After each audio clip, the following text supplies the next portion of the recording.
Have you ever wondered how a diverse country like India or USA stays united? Ever give a thought? Well, the answer is federalism, a system where the power is balanced, the diversity is respected, and each and every region has a voice of its own. However, how come all these things are happening? All these things are happening within a system known as federalism. Join us and let's try to understand how does the pillar of federalism is working in the modern days democracy.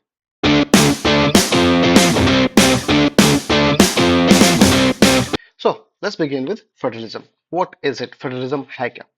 So basically it's a system of governance जहाँ पे the power is getting divided between a central authority and various constituent units. So let's say here we have central government. The powers of the central government are being distributed with the state government, constituent units. Within a nation we have many states. तो क्या किया central government के powers को इन states के बीच में बांट दिया. This is what we say as federalism.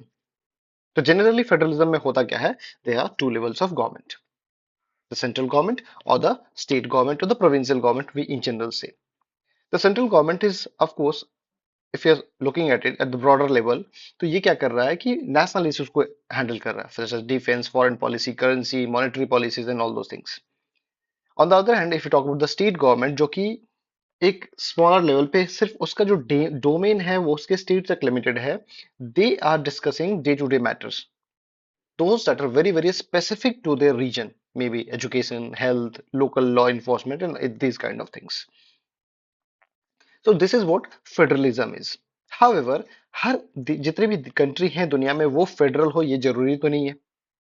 तो अगर फेडरलिज्म नहीं है तो फिर क्या है? जनरली हम उसके लिए जानते हैं एक और system, that is unitary system. यहाँ से क्वेश्चन भी कई बार पूछ दिया जाता है, differentiate between unitary and federal system, so please ध्यान रखना.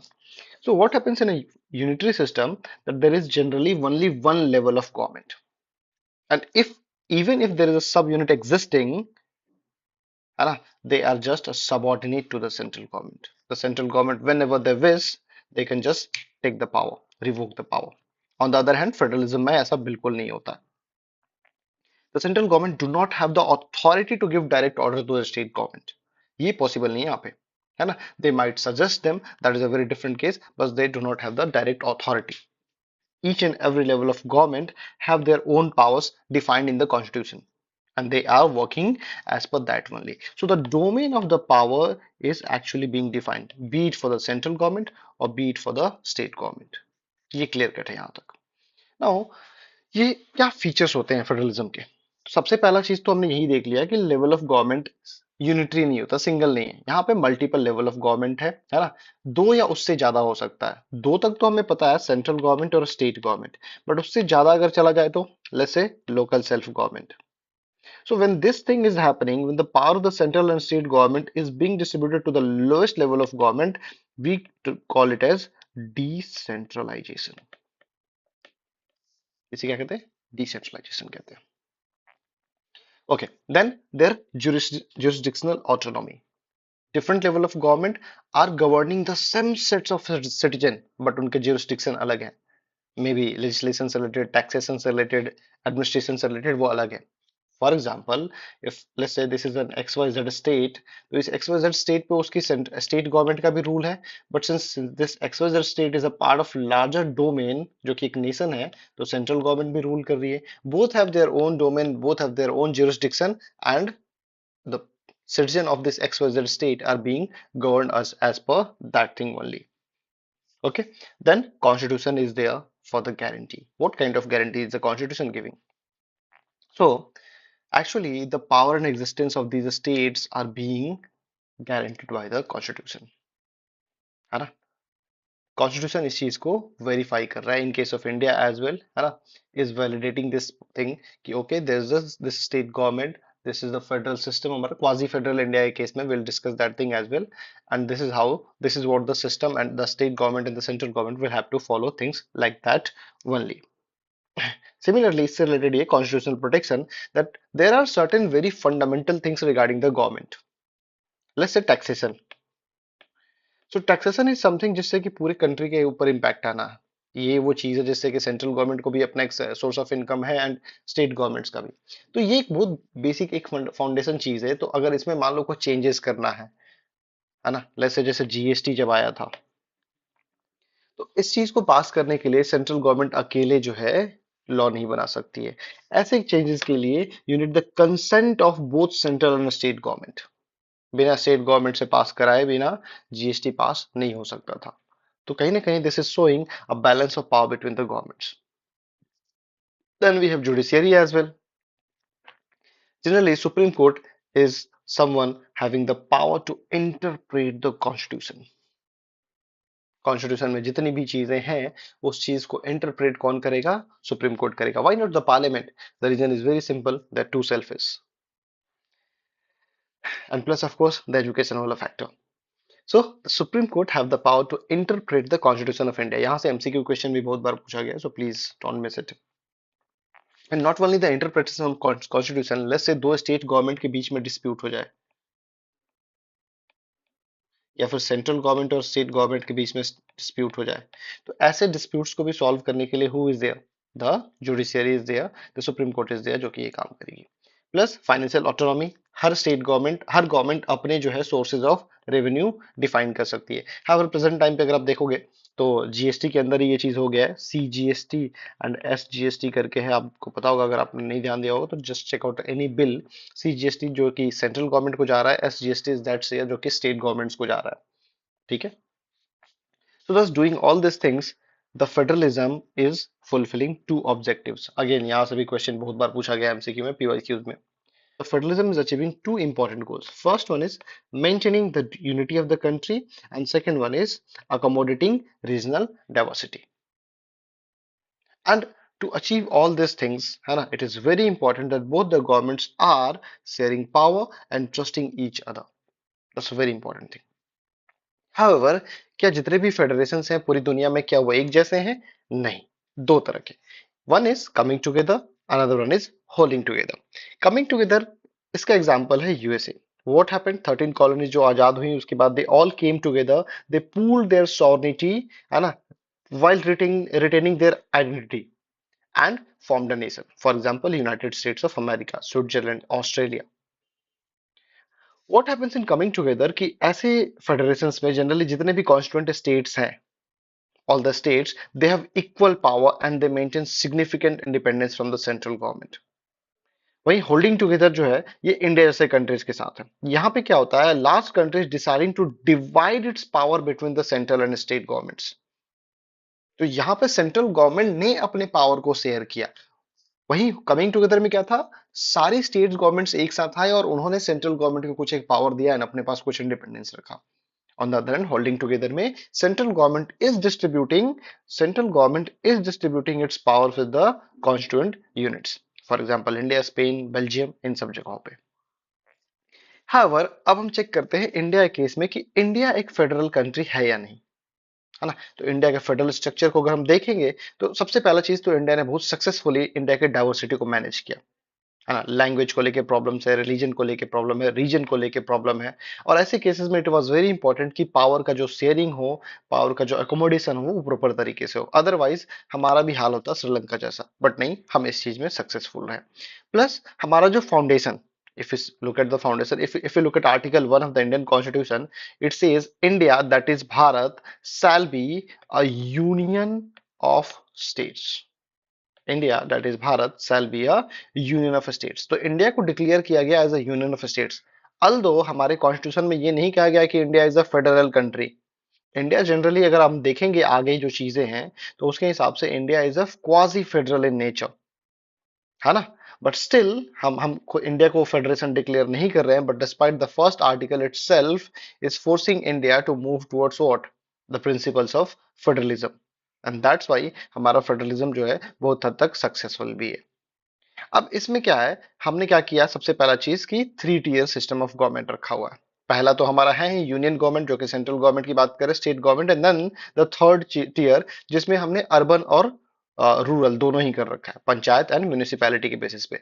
और इसी इसी प्रोसेस को हम कहते हैं डिसेंट्रलाइजेशन, जो कि मैं यहाँ आपसे बात कर रहा था। In the beginning only I discussed this thing, decentralization. So what happens in decentralization? When the power of the central and state government is shared to the lowest level of government, LSG not for the Lucknow super giants, lowest level of government, local self government. So that thing is what we say as decentralization. Okay, now हमने क्या किया, हमने कैसे किया इस power को divide? तो हमने इस पावर को डिवाइड किया with three fold distribution of system. हमने तीन लिस्ट लेके आए। हमारे कॉन्स्टिट्यूशन में there is a schedule, seventh schedule, and in this seventh schedule हमने क्या किया, तीन लिस्ट है हमारे, है ना, तीन मेजर है, उसके बाद एक और आएगा। तो ये जो है यूनियन लिस्ट, स्टेट लिस्ट और कंकरेंट लिस्ट। यूनियन लिस्ट में हमने हमने क्या किया, इन लिस्ट में सब्जेक्ट्स कुछ डिफाइन कर दिए। अब the government is responsible for making law on those pre defined subjects only. The domain of the state government or the domain of the central government is completely defined through these subjects.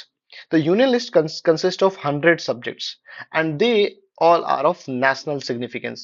For example, defense, foreign affairs, banking, communication, currency, इस तरह की चीजें. All these policies need a very uniform law all around the country. That's why they are part of what? Union list, and the central government or the union government is responsible for making law over it. On the other hand, if we talk about state list, this list consists subjects of local importance.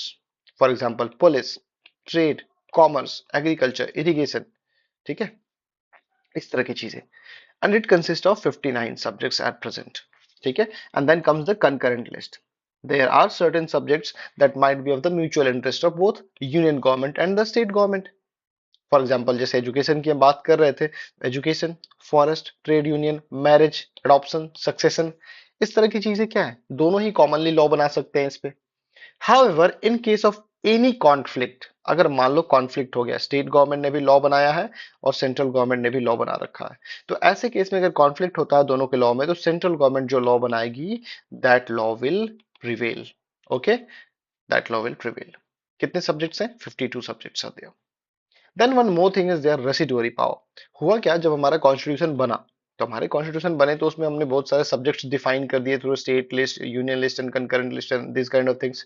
But उसके बाद भी lot of things keeps on coming ना, let's say surrogacy, let's say AI, इस तरह की चीजें आती गई। तो हुआ क्या, एक और नया सब्जेक्ट हो गया, residuary subject.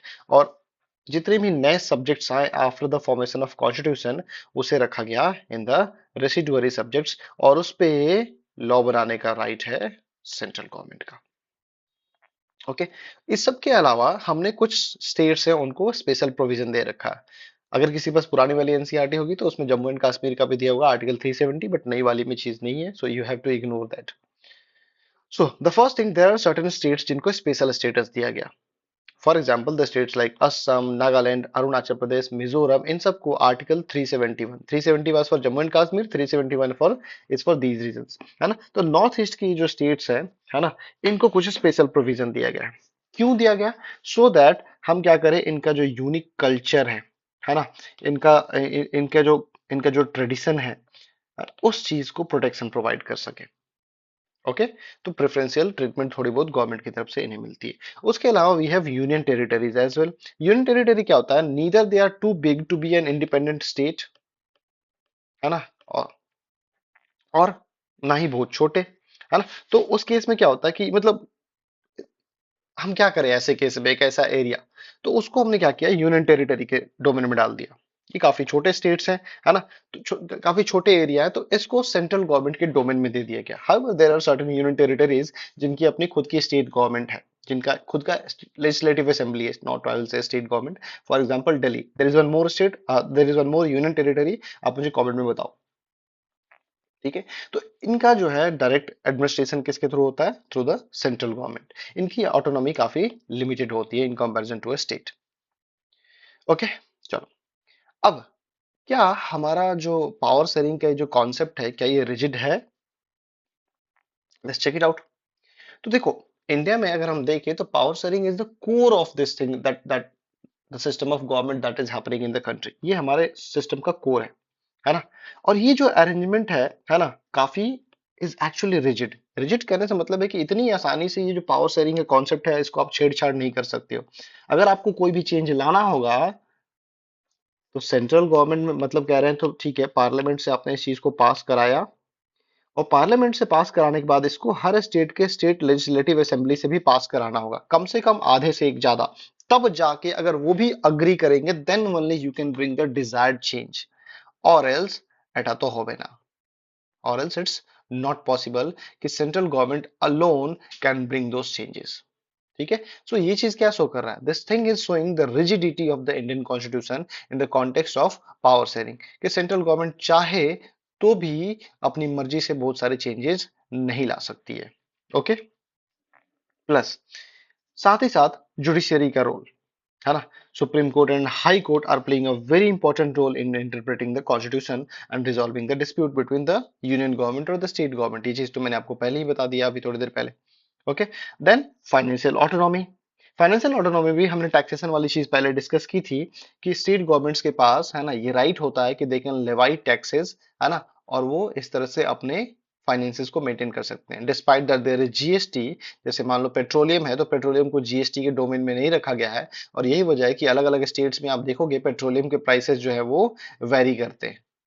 This is the reason, क्योंकि स्टेट गवर्नमेंट्स के पास ये राइट है कि वो अपना टैक्स अपने हिसाब से लेवाई कर सकते हैं। ओके। तो फाइनेंशियल ऑटोनॉमी। तो क्या इंडिया में फेडरलिज्म सक्सेसफुल है? कितना सक्सेसफुल है ये चीज भी देखते हैं, और हमने इंडिया में फेडरलिज्म को कैसे लेके आए। ठीक है। तो देखो, हमने कॉन्स्टिट्यूशन बना दिया, कॉन्स्टिट्यूशन में बहुत सारी चीजें लिख दी, बट सबसे इंपॉर्टेंट चीज है कि स्पिरिट होना चाहिए, है ना। There should be spirit of federalism and there should be a desire to live together. However ये सब तो किताबी बातें हैं, बट कुछ ना कुछ चैलेंजेस हमेशा होती हैं, और एक जो सबसे बड़ा चैलेंज था हमारे इंडियन फेडरेशन के लिए वो था लिंग्विस्टिक स्टेट्स का। इंडिया में अगर आप देखोगे तो लैंग्वेज को लेके काफी ज्यादा डाइवर्सिटी है। More than 1500 regional dialects are being spoken. Religion लिख रहा हूं मैं, रीजनल डायलेक्ट्स। अब इतने सारे वेरिएशंस के बाद हम कैसे मैनेज करेंगे? Isn't it? 1947 में जब देश आजाद हुआ, उसके बाद बहुत सारे नए नए स्टेट्स बनते गए, and in the beginning the constitution makers were not in the plan to create states on the basis of language, है ना। शुरू शुरू में कुछ जो स्टेट्स बनाए गए वो उनके कल्चर और एथनिसिटी के बेसिस पे बनाए गए, जैसे Nagaland, Uttarakhand, Jharkhand. However, on the later phase it was seen, जैसे आंध्र प्रदेश ने प्रोटेस्ट कर दिया, तो आंध्र प्रदेश जो जब प्रोटेस्ट किया तो उसके बाद Andhra Pradesh became the first state on the basis of language. फिर महाराष्ट्र से गुजरात अलग हो गया, है ना। तो ऐसे कर करके बहुत सारे स्टेट्स जो है अलग होते गए, बनते गए, and it was seen that language के बेसिस पे जो स्टेट्स का हमने फॉर्मेशन किया, एक्चुअली ये ज्यादा सक्सेसफुल रहा, है ना, क्योंकि इसने रीजनल डाइवर्सिटी को इजिली एकोमोडेट कर लिया। ठीक है। इंडिया को और ज्यादा स्ट्रेंथन किया। तो इंडिया की लैंग्वेज पॉलिसी हमने ऐसी क्या बनाई जिसकी वजह से प्रॉब्लम्स नहीं हुए? तो देखो, ऑफिशियल लैंग्वेज की बात करें तो याद रखना, India does not have a national language. Hindi is recognised as the official language, but सिर्फ और सिर्फ 40% जनता बोलती है, और इसीलिए इस प्रॉब्लम को सॉल्व करने के लिए in the 8th schedule of the Indian constitution हमने 22 और लैंग्वेजेस को भी जगह दिया। These 22 languages are known as the scheduled languages. आप कोई भी एग्जाम देना चाहते हैं जो कि सेंट्रल गवर्नमेंट कंडक्ट करा रही है, तो आप इसमें से कोई भी लैंग्वेज में वो एग्जाम में आप अपीयर कर सकते हो, वो एग्जाम आप दे सकते हो, कोई बाउंडेशन नहीं होगा। ठीक है। फिर आता है डिस्प्यूट हिंदी और इंग्लिश को लेके। तो शुरुआत में प्लान यही था कि 1965 के बाद धीरे धीरे इंग्लिश को फेज आउट कर देंगे, बट जो नॉन हिंदी स्पीकिंग स्टेट्स थे, स्पेशली तमिलनाडु, इन लोगों ने इसमें इस चीज को लेके काफी कॉन्फ्लिक्ट हुआ, and ultimately the government was forced कि नहीं, इंग्लिश को नहीं हटाएंगे। क्यों? क्योंकि हमें पता था कि अगर ये चीजें होंगी तो फिर श्रीलंका जैसे सिचुएशन जो है हमें भी फेस करना पड़ सकता है। ओके। सो हमने हिंदी और इंग्लिश को उसके बाद भी कंटिन्यू रखा। ठीक है।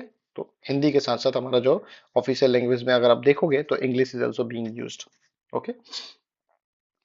चलो, अब सेंट्रल स्टेट रिलेशन कैसे रहे? तो शुरुआत में तो अगर आप देखोगे ना, तो शुरू शुरू में सिर्फ और सिर्फ एक पार्टी थी, कांग्रेस पार्टी थी, और वो उनका जो है गवर्नमेंट पूरे देश में चल रहा था, सेंट्रल गवर्नमेंट में हो चाहे वो स्टेट गवर्नमेंट में हो, they were having control over the entire country. However 1990s के बाद से ट्रेंड चेंज होना शुरू होता है और बहुत सारी रीजनल पार्टीज आनी शुरू हुई। अब इन रीजनल पार्टी के आने से हुआ क्या, कि अब मान लो कि ये एक स्टेट है, particular X Y Z state. अब यहाँ पे एक एबीसी पार्टी जो है, एक रीजनल पार्टी है, वो डोमिनेंस में आती है। पार्लियामेंट्री इलेक्शन होते हैं, और इस पार्लियामेंट्री इलेक्शन में इसमें लेट्स से कि 20 सीट्स हैं लोकसभा के, इस 20 में से 10 सीट ये एबीसी पार्टी जीत जाती है। तो कहीं ना कहीं कांग्रेस या फिर दूसरे जो भी पार्टीज थे, है ना, तो उनके पास तो उनके लिए प्रॉब्लम होने लगा मेजोरिटी गेन करना। तो शुरू में तो इन्होंने इस चीज का यूज किया बहुत ज्यादा। शुरू में तो कई बार क्या होता था कि इनके इनके गवर्नमेंट को ही गिरा देते थे, है ना, गवर्नर्स प्रेसिडेंट रूल लगा दिया and this kind of things, atrocities बहुत सारी हुई by the Congress government itself, है ना। बट जैसे जैसे स्टेट पार्टीज का डोमिनेंस बढ़ता गया, है ना, अब इनकी मजबूरी हो गई to work in close coordination with the state parties, alliance formation के लिए, चुनाव जीतने के लिए, क्योंकि अकेले इनसे सरकार बनाना मुश्किल होने लगा। और ऐसे केस में क्या हुआ, सेंट्रल स्टेट रिलेशन अपने आप सही होते चला गया, क्योंकि अगर आप कल को एट्रोसिटीज करोगे तो उस स्टेट की जनता एक तो पहले आपको वोट नहीं करेगी, हो सकता है। दूसरा चीज ये भी होगा कि वहां की जो पॉलिटिकल पार्टीज हैं, जो रीजनल पॉलिटिकल पार्टी है, वो आपके बहुत सारे सीट्स काट देगी।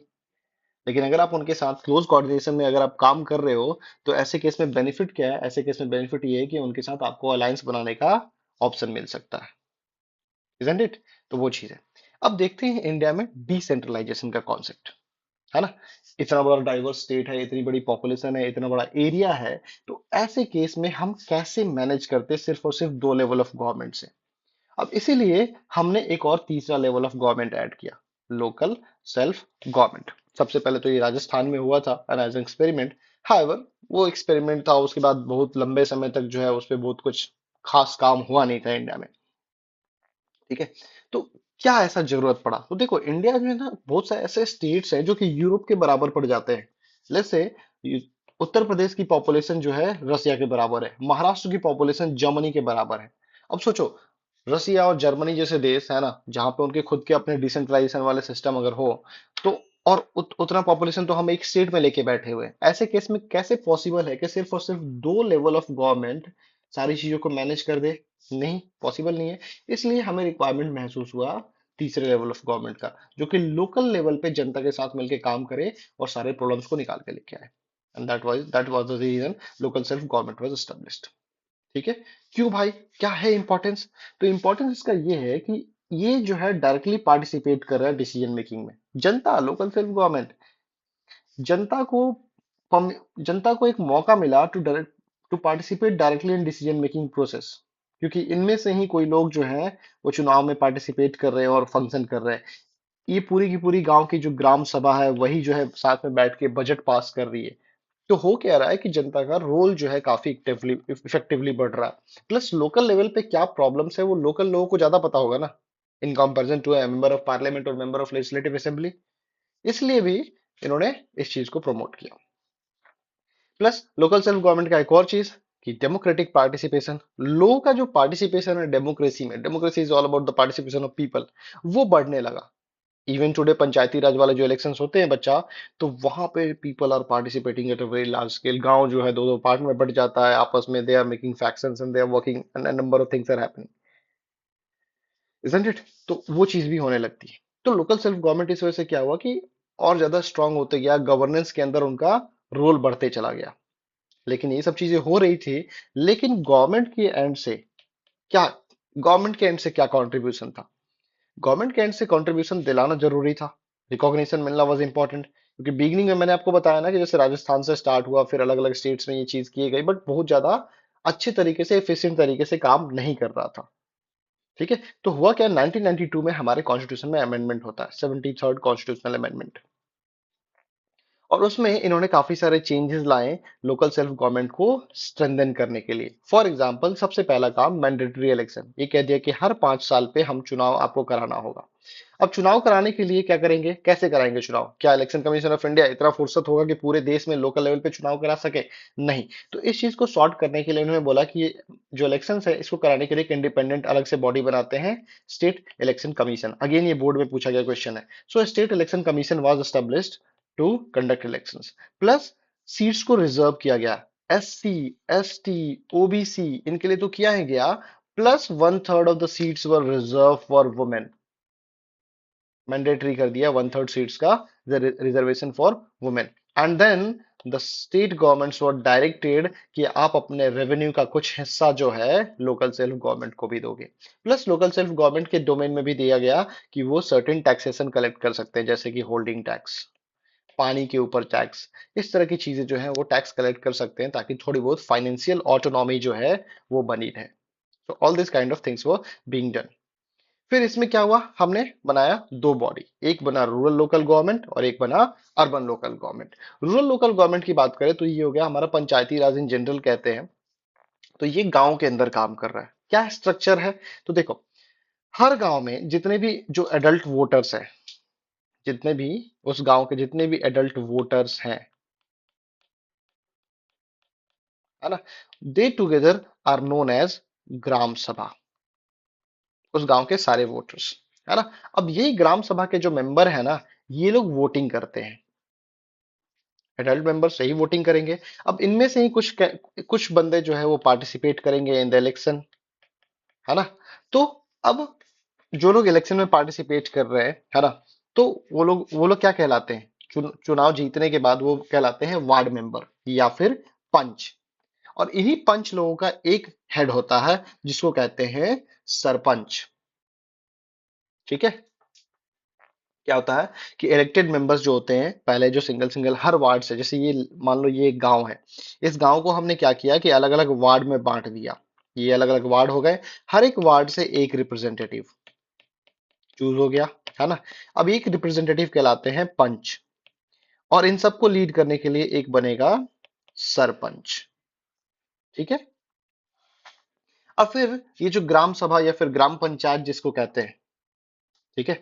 अब ये ग्राम पंचायत जो है करती क्या है, ठीक है। तो ये जो बन गई आपकी पंच और सरपंच के साथ ग्राम पंचायत, ये जो है मेजर डिसीजन मेकिंग बॉडी है गांव की। सारे गांव के जो भी लोकल इश्यूज हैं, है ना, जो भी डेवलपमेंट प्रोग्राम्स है गवर्नमेंट के, वो सब कुछ करना। और इनका सुपरविजन कौन करती है, इनका सुपरविजन करती है ग्राम सभा। और मैंने अभी अभी थोड़ी देर पहले बताया कि ग्राम सभा है क्या। ग्राम सभा is that body of the village, है ना, जिसमें कि सारे के सारे जो वोटर्स हैं आपके, वो रहते हैं, है ना। जितने भी वोटर्स हैं, they are part of the gram sabha. Okay, includes all the voters of the village. Plus provision ये है कि ग्राम सभा जो है साल में कम से कम 2 या 3 बार मिले और एनुअल बजट को पास करे। फिर क्या होता है, ये जो गांव का जो लेवल है ये थोड़ा सा बाहर निकलता है। अब बहुत सारे जब गांव मिलते हैं, ये सारे गांव जो है जितने भी हैं, है ना, मान लो कि ऐसे बहुत सारे गांव बना दिए गए, तो ये सारे बहुत सारे जब गांव एक साथ मिलते हैं तो बनता है एक ब्लॉक। ठीक है। से nation is divided into states, state into district and district into blocks। ठीक है। तो ये ब्लॉक लेवल पे चलते हैं। फिर अब बहुत सारे जब ग्राम पंचायत एक साथ मिलते हैं, ये पंच सरपंच वाला जो सिस्टम है, तो बहुत सारे जब ग्राम पंचायत एक साथ मिलते हैं तो वो बनाते हैं क्या, पंचायत समिति ब्लॉक लेवल पे। ठीक है। ये इंटरमीडिएट लेवल हो गया ब्लॉक, उसके बाद डिस्ट्रिक्ट आ जाएगा। ठीक है। तो ब्लॉक लेवल पे बनाते हैं, उसको क्या कहते हैं, पंचायत समिति।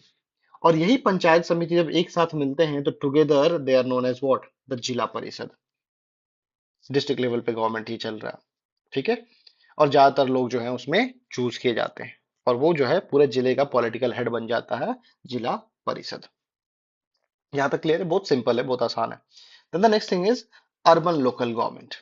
इसमें क्या है, म्यूनिसिपैलिटी एंड म्यूनिसिपल कॉर्पोरेशंस, है ना। अर्बन एरिया में क्या होता है कि इसमें टाउन्स के लिए म्यूनिसिपैलिटी और म्यूनिसिपल कॉर्पोरेशन होता है बड़े शहर के लिए। अगेन इनका भी इलेक्शंस होता है और इनके भी रिप्रेजेंटेटिव चूज किए जाते हैं। म्यूनिसिपैलिटी का जो आपका पॉलिटिकल हेड है ना, उसको म्यूनिसिपल चेयरपर्सन कहते हैं। वहीं म्यूनिसिपल कॉर्पोरेशन का जो हेड होता है उसको मेयर कहते हैं, है ना। यहाँ पे भी सेम वार्ड वाला सिस्टम है, शहर को बांट दिया है, फिर उसमें वोटिंग होता है, and the mayor and the chairperson जो भी अपनी सिटी के हिसाब से, उसके साइज के हिसाब से चूज किया जाता है।